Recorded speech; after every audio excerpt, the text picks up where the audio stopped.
जय भारत दोस्तों, welcome to futurize with doctor Manoj Bharat.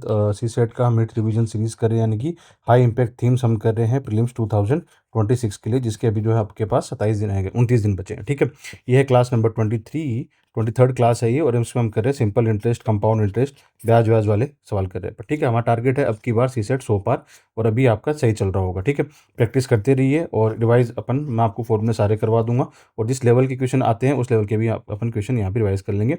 यहाँ पे आपको मेरे से बात करनी है @डॉक्टर मनोज कुमार, @डॉक्टर मनोज 3434, या फिर टेलीग्राम में जहाँ पे भी ये वीडियो अपलोड होगा, है ना, टेलीग्राम के चैनल में जाइए, जहाँ पे भी वीडियो अपलोड होगा। देखिए, मैं आपको बता दूँ टेलीग्राम कैसे खोलना है।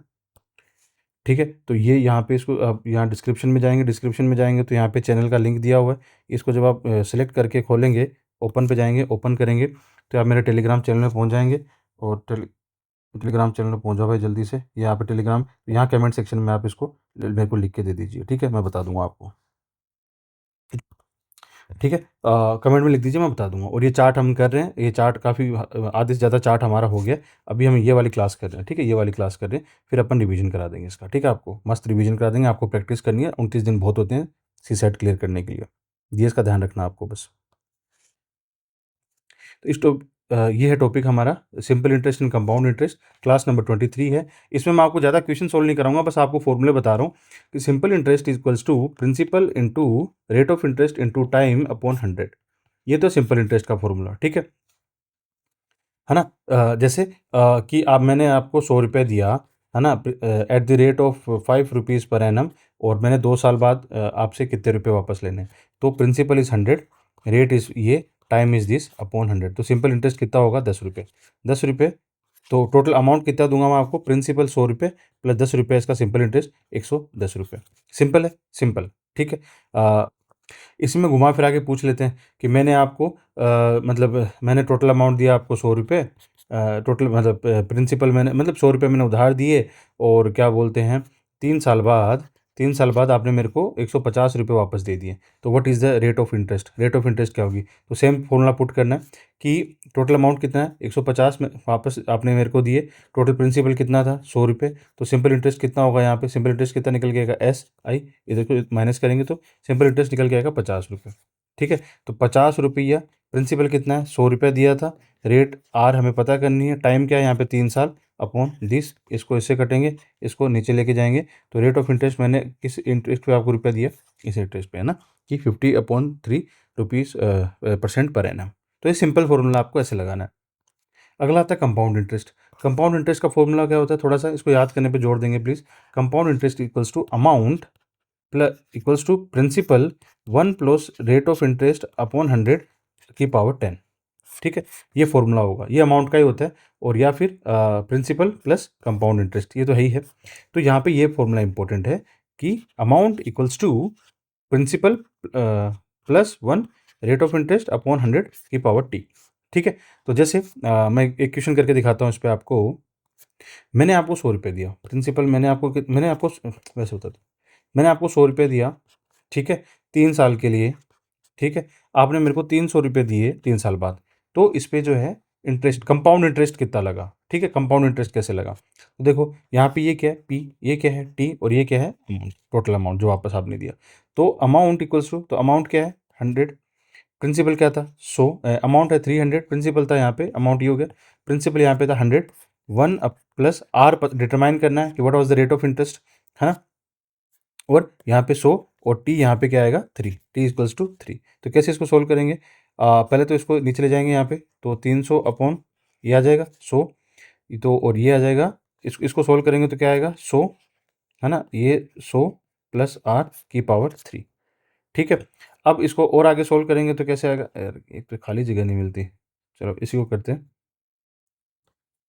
ठीक है, यहाँ तक आ गया अपने पास फॉर्मूला, मतलब यहाँ तक आ गई इक्वेशन अपनी चढ़ के बढ़ के। इसको, ये तो 3 है ही है यहाँ पे। ठीक है, और इसको जो है अब आगे अपन सोल्व करेंगे तो ये कितना आएगा? ये देखो, यहाँ पे इसको अगर ये क्यूब रूट है तो इधर ले जाएंगे तो स्क्वायर रूट हो जाएगा। तो ये आ जाएगा इतना R प्लस ये और इंटू ये 100, ये आ जाएगा R, तो ये आ जाएगा इतना माइनस 100 इक्वल्स टू R। तो ये लगभग इतना आएगा। इसको आगे सोल्व नहीं करना, मैंने गलत वैल्यूज़ ली थी। यूपीएससी ऐसी वैल्यू लेता है जिसमें आपका आंसर जो है वो सही सही सा हो जाए। बट फॉर्मूला कैसे अप्लाई करना मैंने आपको ये सिखाया, ठीक है। आप अपने से पीवाईक्यूज निकालिए सिंपल इंटरेस्ट के, कंपाउंड इंटरेस्ट के, और इसको सोल्व कीजिए फॉर्मूला लगा के, ठीक है। अच्छा, अगर कंपाउंड एनुअली हो रहा है, कंपाउंड का मतलब क्या होता है, ब्याज पे ब्याज, है ना, इसको बोलते हैं सिंपल इंटरेस्ट, यानी कि सिंपल इंटरेस्ट, है ना, सादा ब्याज। इसको बोलते हैं कंपाउंड इंटरेस्ट यानी चक्रवर्ती ब्याज। ब्याज पे ब्याज मतलब 100 रुपये मैंने दिया 2 रुपये की रेट से, 100 रुपये मैंने दिया 2% पर एनएम की रेट पे 3 साल के लिए, तो सिंपल इंटरेस्ट में क्या होगा, 100 इस पे 2%, 1 साल बाद ये 102 रुपये हो जाएगा, 2 साल बाद 104 रुपये हो जाएगा, 3 साल बाद 106 रुपये हो जाएगा। लेकिन कंपाउंड इंटरेस्ट में क्या होता है, क्योंकि प्रिंसिपल पे लगता है, कंपाउंड चक्रवर्ती ब्याज होता है कि 1 साल में 2% लगेगा 102 पे, फिर अगला 2% लगेगा 102 के ऊपर, तो अब 100 का 2% नहीं, 102 का 2% लगेगा ये। आई बात समझ में? तो कितना हो जाएगा 102 का 2%? 1.04, 2.04, ठीक है। मतलब ये इतना एक्स्ट्रा हो गया, फिर इसमें ऐड कर देंगे, तो अगले साल कितना अपने को कितना देना पड़ेगा, 104.04 रुपये। अब इसका 2%, तो इसलिए कंपाउंड इंटरेस्ट ज़्यादा दिक्कत करता है। और पहले वाले जो ये जब मतलब जो इनफॉर्मल सेक्टर में, ये इकोनॉमी में आपको पढ़ाऊंगा GS3 में मेंस के टाइम पे, इनफॉर्मल सेक्टर में आज भी 75% मतलब 25% इसी से चल रहा है इनफॉर्मल, और वो चक्रवर्ती ब्याज पे देते हैं, इसलिए गरीब जो है कभी चुका ही नहीं पाता। कई बार तो ये होता है कि आपने अपनी बेटी की शादी के लिए 1 लाख रुपए उधार लिया था, है ना, अब वो मूल तो ऐसा कैसा पड़ा है, और आप हर महीने 40,000 का उसको ब्याज ही दे रहे हो बस इस चक्रवर्ती ब्याज के चक्कर में।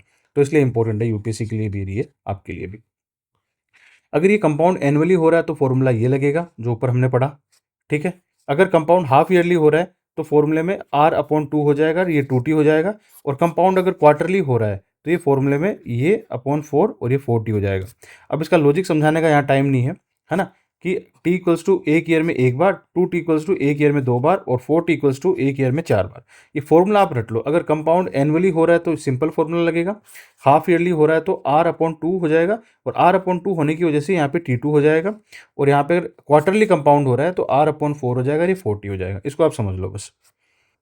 और फिर अपना पीवाई की बुकलेट निकालो, या जो भी आपके पास बुकलेट है MCQ प्रैक्टिस की, उसमें लगा लगा के देखो, सोल्व हो जाएंगे। नहीं होते तो मेरे को वहाँ डाल देना कमेंट सेक्शन में, बता दूंगा, ठीक है। एक है कि what is the difference between simple interest and compound interest. ये याद करने वाली चीज़ें जो मतलब ये हैक्स हैं, ये टिप्स एंड ट्रिक्स हैं, हैक्स हैं, ये आप लगा के देखना, आपको समझ में आ जाएगा कि अगर compound interest minus simple interest for 2 years, ये फॉर्मूला है उसके लिए। ऐसे ही compound interest minus simple interest for 3 years, उसके लिए ये वाला फॉर्मूला है। अब जो याद हो वो कर लेना, नहीं होता तो सिंपलिसिटी के साथ चलना है। तो SI में 2 ईयर में 120 हुआ, और कंपाउंड इंटरेस्ट में 2 ईयर में 121 रुपया हुआ। यानी कि जो डिफरेंस आएगा ना, ये डिफरेंस आएगा वो ऐसे निकल के आएगा, ठीक है। इस फॉर्मूले से निकल के आएगा कि प्रिंसिपल कितना है 100 रुपये, और रेट ऑफ इंटरेस्ट तो दोनों में सेम ही रहेगी, स्क्वायर ये, तो ये हो जाएगा rate of interest equals to 10%। तो ऐसे आपको रेट ऑफ इंटरेस्ट निकालनी है। मतलब आप समझ गए होंगे कि देखो, दोबारा देखो इसको समझाने के लिए। सिंपल इंटरेस्ट में 2 साल में 120 रुपये हो गया, मान ला कि प्रिंसिपल क्या था 100 रुपये, प्रिंसिपल क्या 100 थे। सिंपल इंटरेस्ट में अगर दिया R रेट पे तो 120 रुपये का अमाउंट हो गया 2 साल बाद, और कंपाउंड इंटरेस्ट के लिए दिया तो 2 साल में 121 रुपये हो गया। ये रेट ऑफ इंटरेस्ट पूछ रहा है आपसे, इसकी रेट ऑफ इंटरेस्ट पूछ रहा है दोनों केस में, ठीक है। तो यहाँ पे अमाउंट कितना हुआ, कंपाउंड में 100, और यहाँ पे 121, और सिंपल इंटरेस्ट के केस में इतना हुआ। इसको ऐसे निकाल देंगे तो R की वैल्यू 10% आ जाएगी, इस रेट पे पैसा दिया था इसलिए 1 रुपये का डिफरेंस आ रहा है। आई बात समझ में? चलिए, एक होता है रूल ऑफ 72 कि व्हेन कंपाउंड इंटरेस्ट को डबल करेंगे, या फिर रूल ऑफ, ये छोड़ दीजिए, आपको नहीं याद, अभी समझ में नहीं आएगा। तो बेसिकली यहाँ पे जो आपको जो सिंपल जो फॉर्मूला है वो ये, इनसे लगा के देख लो, क्वेश्चन सोल्व हो जाएगा, अलग अलग लेवल का, ऊपर ऊपर के लेवल का। और नहीं होता तो भैया टाइम बचाना है, आगे बढ़ जाना है, ठीक है। बहुत कॉम्प्लिकेटेड सा क्वेश्चन अगर आ रहा है तो मैं आपको बताता हूँ, जैसे बार बार 80 क्वेश्चन है, 27 आपके रीडिंग कॉम्प्रिहेंशन के हैं, बचे 53 में आपका क्वांट भी है, LR भी है, ठीक है। और 53 में 13 क्वेश्चन ऐसे होंगे जो जिसकी आपको हवा भी नहीं लगेगी, तो और हो सकता है ऐसा क्वेश्चन वो हो, या HCF का हो, या PNC का हो, परम्यूटेशन कॉम्बिनेशन का, तो उनको 13 को नहीं छेड़ना है। ये 40 क्वेश्चन है, 40 में से भी मान लो आपको 10 नहीं आ रहे, इधर से 30 कर दिए, इधर से 27 में से 25 कर दिए, 55 क्वेश्चन भी आपने कर दिए। इस 55 से में भी आपके अगर 35 से ज़्यादा सही हो गए तो आपका अटेम्प्ट हो जाएगा, मतलब सेलेक्ट हो जाओगे आप। मतलब बहुत ही प्रैग्मेटिकली आपको ये चीज़ें सोचनी है, ठीक है। एक ही क्वेश्चन आते हैं, ये थोड़ा सा मैं बताता हूँ, इसमें मैथ के फॉर्मूले के साथ साथ आपको माइंड भी अप्लाई करना है, अलर्ट रहना है कि अ सम ऑफ मनी, ठीक है, a sum of money placed at compound interest double itself in 3 years. In how many years will the amount 8 times itself. मतलब एक सम ऑफ मनी है, मान लो पी इज प्रिंसिपल, ये है पी है मतलब, है ना, और हमने कंपाउंड इंटरेस्ट में दिया है जो कि 3 साल में डबल हो जाएगी, तो 3 साल में ये कितना हो जाएगा, 2p हो जाएगा ये अमाउंट। तो अगले 3 साल में कितना हो जाएगा, 4p हो जाएगा, फिर अगले 3 साल में 8p हो जाएगा, तो कितने टाइम में ये 8 टाइम्स हो जाएगा। तो सिंपल सी बात है, 3 साल 3 साल 3 साल, 8 साल के 9 साल के अंदर ये 8 हो जाएगा, 8 टाइम्स हो जाएगा। सिंपल सा क्वेश्चन था ये। ऐसे ही है, sum of money placed at compound interest triples, यहाँ पे क्या था, डबल था, ये ट्रिपल हो रहा है 3 साल में, तो मतलब ये पी था और 3 साल में 3p हो गया, फिर अगले 3 साल में ये इसका ट्रिपल होगा, 9p हो गया, है ना, डबल ट्रिपल होगा, है ना, फिर ये 27p हो जाएगा। तो कितने टाइम में ये जो है 27 टाइम्स हो जाएगा, वही 9 साल। तो ऐसे क्वेश्चन भी आते हैं। तो मैं इसमें आपको ज़्यादा डिटेल में इसलिए नहीं बताया कि आपको खुद को प्रैक्टिस करनी है, और इन 2 फॉर्मूला को बेस लगा के ये टिप्स एंड ट्रिक्स कुछ समझ में आती है तो आप देख लेना, ये है ना। इसको ज़्यादा डिटेल में नहीं पढ़ाने का रीज़न ये है कि इसमें ये फॉर्मूला ही है जो कुछ है ना, इसी को घुमा फिरा के लगाना होता है।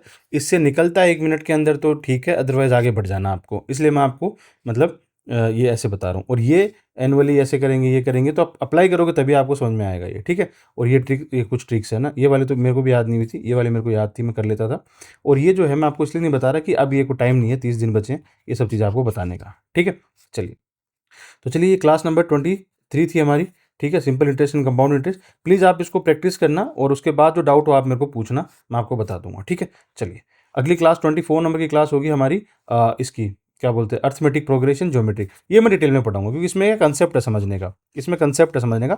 ऊपर वाले लेक्चर में तो सिर्फ क्या थे, कैलकुलेशन थी जो आपको खुद को करनी है। इसमें कंसेप्ट है, एक अप्रोच है, एक पैटर्न है जिसको अपने को पकड़ना है और सवाल सॉल्व करने, इसको डिटेल में पढ़ाऊंगा। तो चलिए, टिल देन, जय भारत।